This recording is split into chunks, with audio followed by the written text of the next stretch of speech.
बिस्मिल्लाहिर्रहमानिर्रहीम। अस्सलामु अलैकुम वरहमतुल्लाहि वबरकातुह। तो जी प्यारे दोस्तों, आज मैं आपको बताऊंगा कि अगर आपने ख्वाब के अंदर काबा का तवाफ़ किया है तो माशाल्लाह सुबहानल्लाह कैसा प्यारा और अच्छा काम किया है। तो इसकी ताबीर क्या है, यानी ताबीर किस जानब है इसकी, कि अगर आप अपनी ख्वाब के अंदर काबा का तवाफ़ कर रहे हैं, सुबहान अल्लाह, हर मुसलमान की ख्वाहिश होती है कि वो खाना काबा का तवाफ़ करे। प्यारे दोस्तों, अगर आपको ये ख्वाब के अंदर खाना काबा का तवाफ़ का शरफ़ हासिल हुआ है तो ये हज की जानब इशारा है।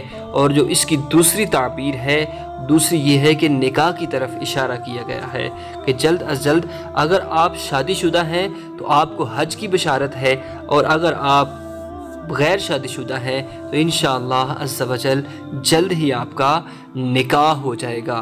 प्यारे दोस्तों, ये बहुत ही अच्छा ख्वाब है, तो लिहाजा बड़े खुश नसीब हैं कि अगर आपको ये ख्वाब नसीब हुआ है।